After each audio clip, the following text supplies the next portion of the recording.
What it pop? It's your boy Master Matt, and I'm back with a couple of chapter of One Piece. You see, I've been moving out. I've been busy moving out, buying furniture, making everything set up at my new place. So I fell out of One Piece a little bit, but not fell out like in love. I just needed the time to finish moving out. But we're gonna catch up from chapter 1186 all the way up to 1191. So there's a lot happening. So buckle up. So first of all, we got chapter 1186, continuing with the Brooks flashback, and we finally get a much clearer picture of what actually happened to Shuri. And we found out that they didn't really want the 1,000th slave that they asked for. They wanted Shuri herself. So we get a big reveal. We finally figure out that there's a new saint.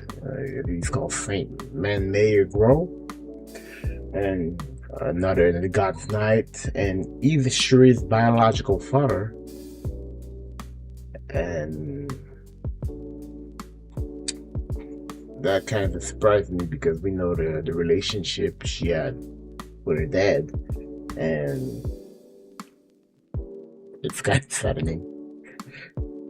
It's like Nami with Bedouin, and not biological parent, but you still love that parent so much.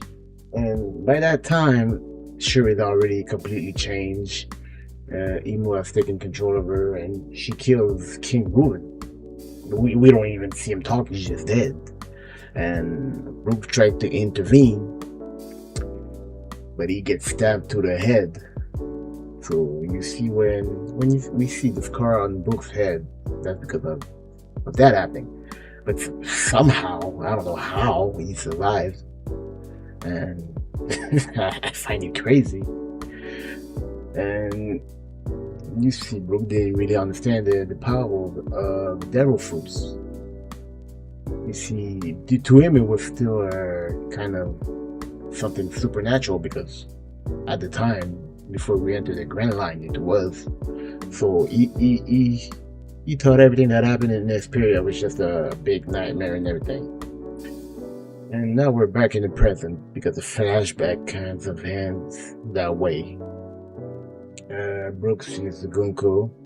He says, "No, I am positive that it's Princess Shuri that I knew all those years ago." And when he finishes telling the story to the gang, he's like, "Yo, help me. Help me, I'm sure she's still inside." And on the other side, we have Imu fighting Loki.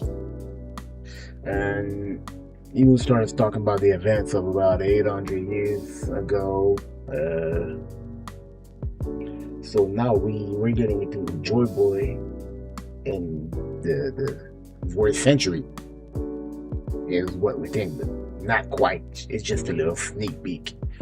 And before Imu can continue talking the story that we all been waiting for, Luffy finally comes in after eating all the food. He says, "Yo, I'm starting now." So he punches Imu in the face, and kind of reminding us how he punched the celestial dragon way back then in Shaba the Archipelago, if you remember that moment. And that was quite it for the chapter 1186. Now, if we get into chapter 1187, following the punch of Luffy, it did nothing. Yeah, it made him bleed a little bit, but you're facing Imu, so it doesn't really affect him that much. And then you see Loki gets hit with Imu's attack and just falls back all the way. He's like down for the count.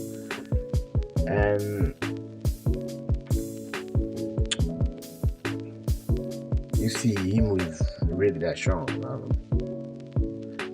we thought, Luffy's coming back, so Luffy's gonna handle it, but nah, he's on a completely different level. And on the other side, we got Zoro fighting Summers, which to me, I'm sorry, I didn't expect. And then we have Sanji fighting Killingham. And Sanji remember what Gaban said to him. Something that I didn't thought we were gonna see, or I didn't thought happen. There was a discussion between Sanji and Gaban. Well, while everybody was here, he said, "Hey, do I have a Conqueror's Haki too?" He said, "Yeah, there's a little glimpse of it, but if you really want Luffy to become the Pirate King, then the guy is standing next to him. You gotta be at the peak or their level. And right now, you're not at the peak or your level, so you better be a king or something. You better have an ambition if you want him to be the Pirate King." And he's like, "Okay, I get it. I'm missing some ambition." And then he's thinking about that while on the ground, or I don't remember if he was on the ground, but he's thinking about it while facing Kenya. So while Zoro's already struggling with, not struggling, but facing the Summers with everything he got. And so you see the flashbacks kind of pushing the idea of Sanji having Conqueror's Haki, which we figured he would have, but I didn't think he was going to be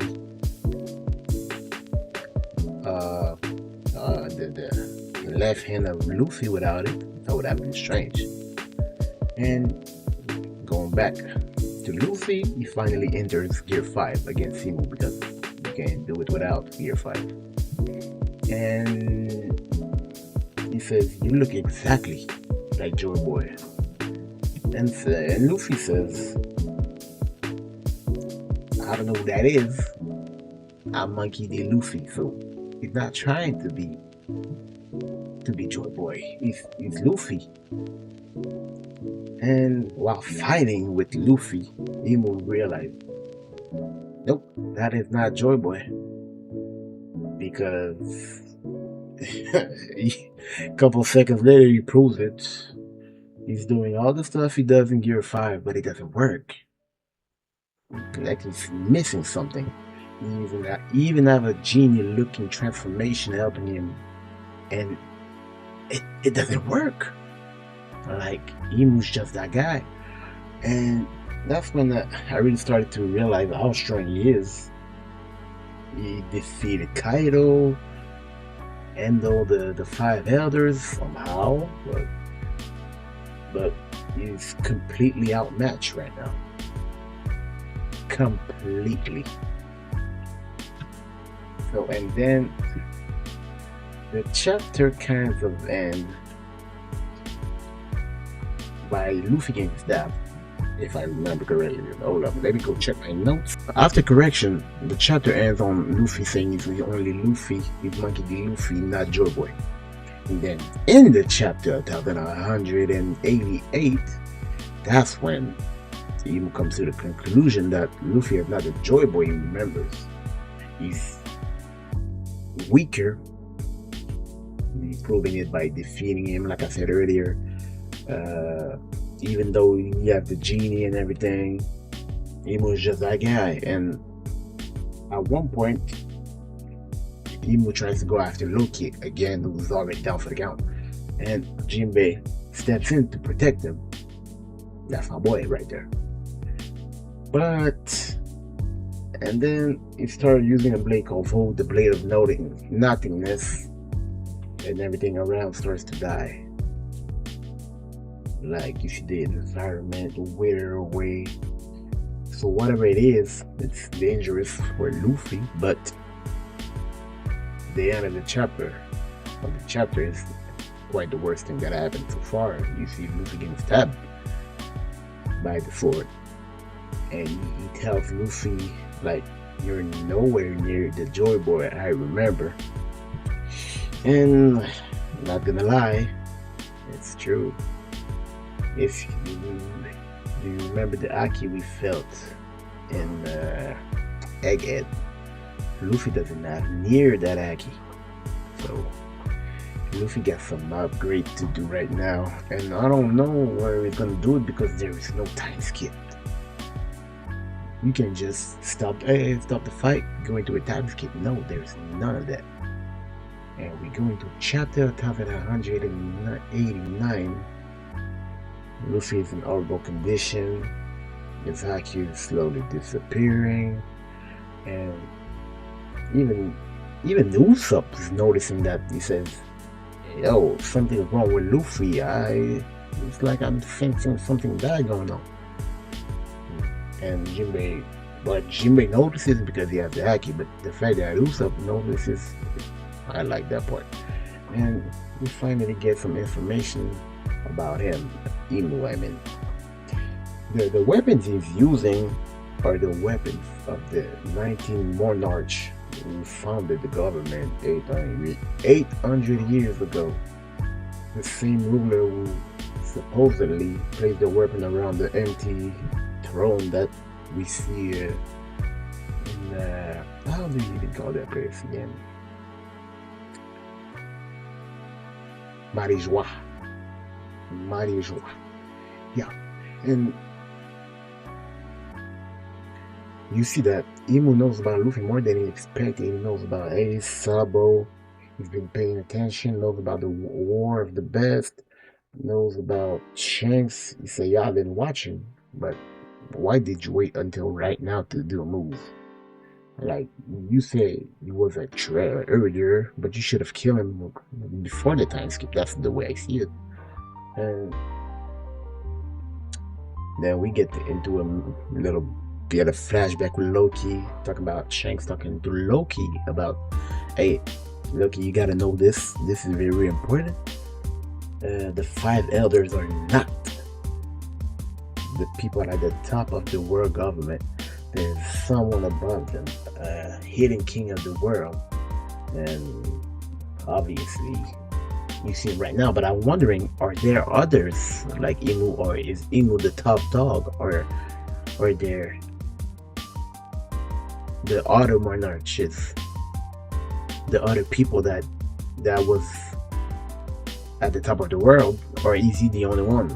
That's what I want to know.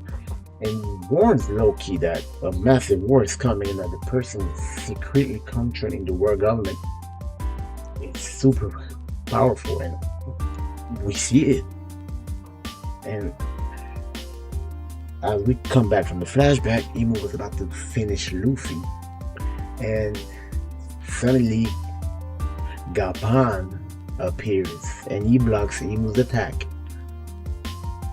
and cutting with that he cut the tree that Luffy was trapped in and everything. So you see how Gapan is already stronger. Well, I think kind of stronger than Luffy if he's already doing that, and Luffy's struggling like it is right now. But that's when we get back to chapter 1190. Gapan saves Luffy and immediately starts roasting him, saying, yo, what the hell do you think? You think you're going to become king of the pirate, and that's all you got? Like, everybody wants that throne, everybody's coming for you, and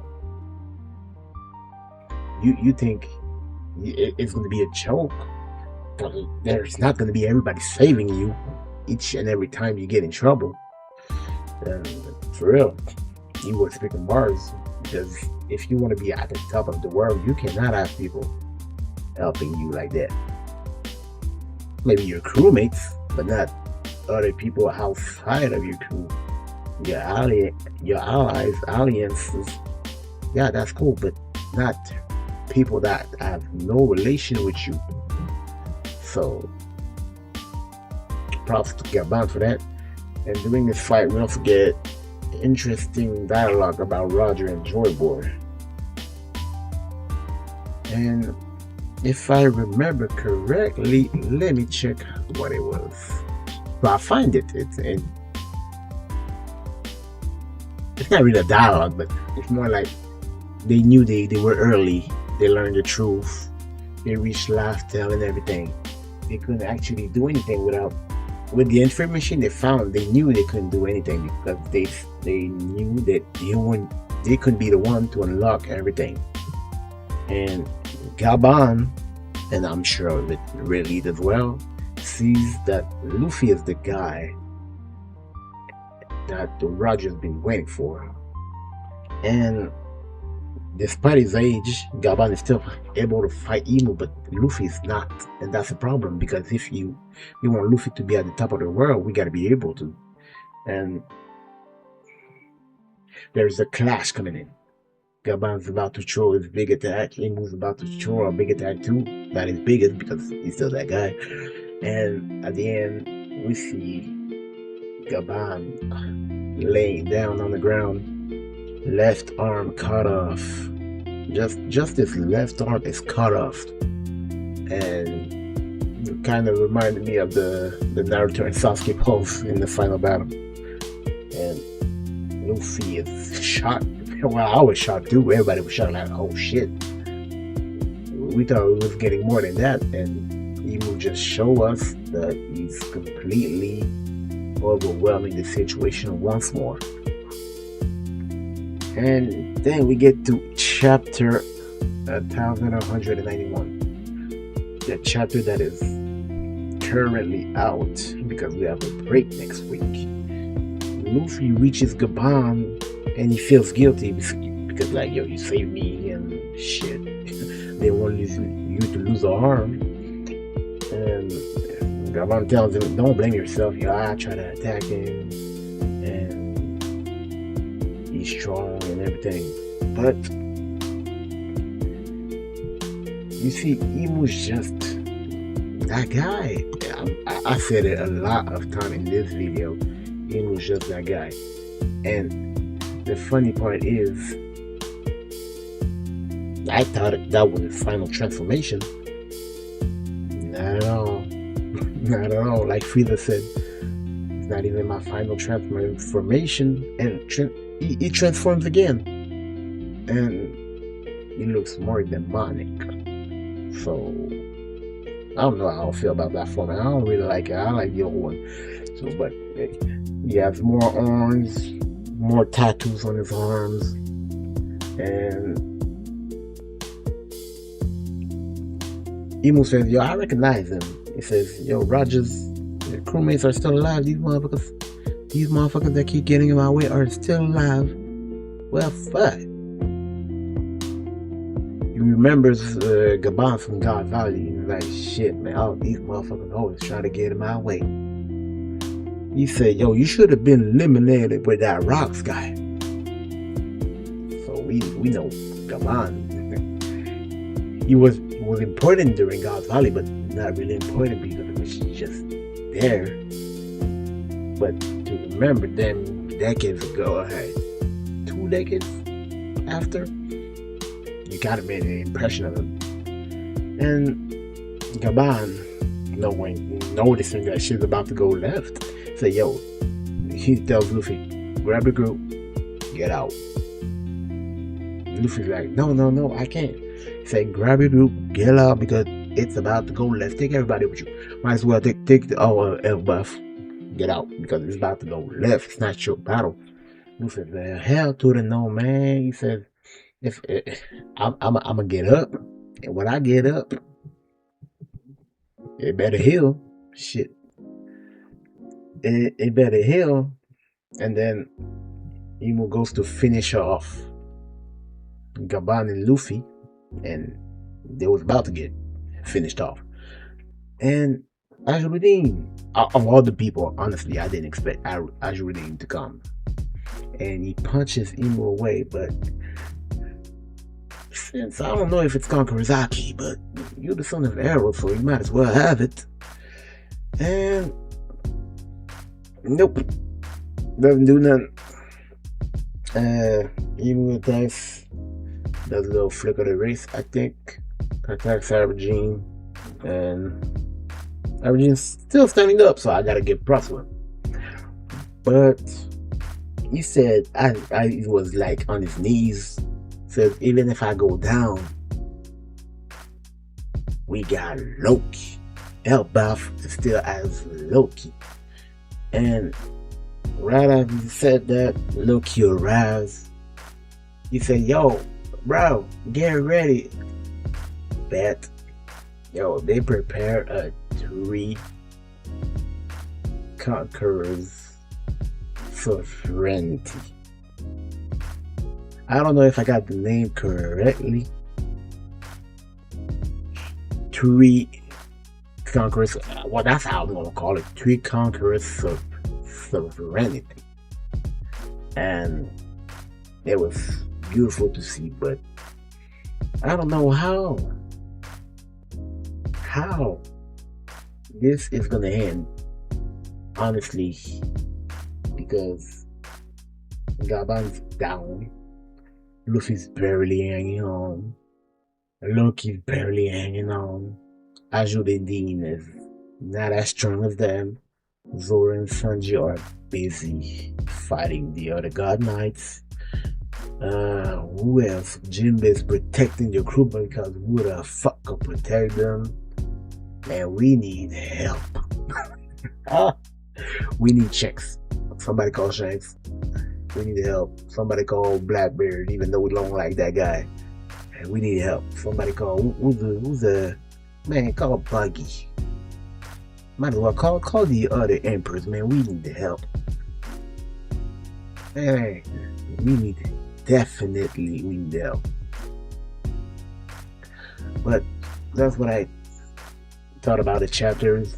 I think that it's interesting to see them struggle with everything they're going through, and